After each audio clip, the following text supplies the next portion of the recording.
Anak-anak yang terkasih, kembali berjumpa dengan Pak Atrik yang pada saat ini Pak Atrik ingin menyampaikan materi tentang Yesus Sang Pengampun. Berbicara tentang Yesus Sang Pengampun, kita tahu dan kita sadari bersama bahwa sebagai manusia, makhluk yang lemah ini sering melakukan kesalahan, dan oleh karenanya kita perlu mendapatkan pengampunan atas kesalahan kita, dan kita juga harus berani untuk memberikan maaf ataupun memberikan pengampunan kepada orang yang bersalah dan minta maaf kepada kita.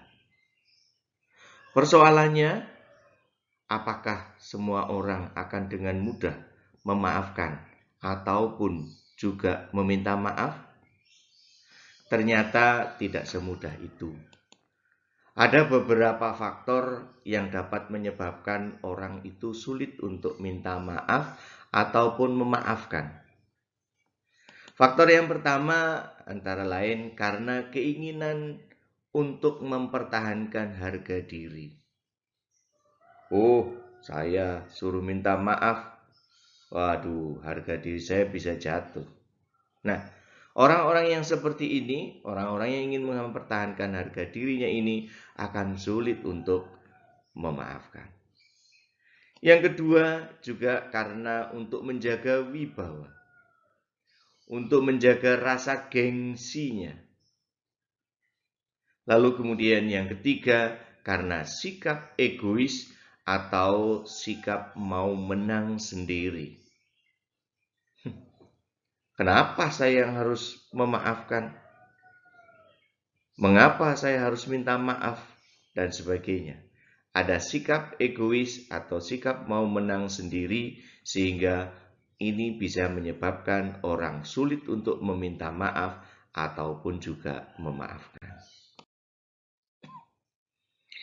Anak-anak yang terkasih, kalau seseorang sulit memaafkan atau mengampuni, maka akan ada beberapa akibat yang akan ditimbulkan dari situ.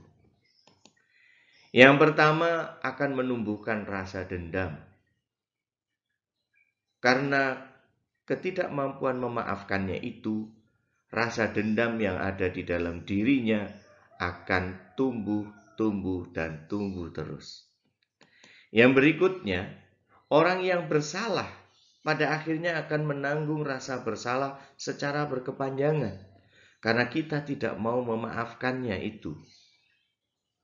Lalu kemudian yang ketiga, tumbuhnya permusuhan dan kebencian. Karena adanya dendam itulah, lalu permusuhan dan rasa benci itu akan senantiasa tumbuh membarenginya. Kemudian juga dapat menjadikan hati nurani kita menjadi tumpul. Saking tumpulnya bahkan kadang-kadang karena kesalahan yang fatal pun dianggap biasa. Kemudian yang berikutnya dapat merugikan diri sendiri dan juga orang lain. Ini anak-anak yang terkasih. Ini beberapa akibat yang bisa ditimbulkan jika kita tidak memiliki kemampuan memaafkan atau mengampuni orang yang bersalah kepada kita. Tentunya kebalikan daripada ini semua, jika kita memiliki kemampuan memaafkan atau mengampuni, maka sebaliknya saja.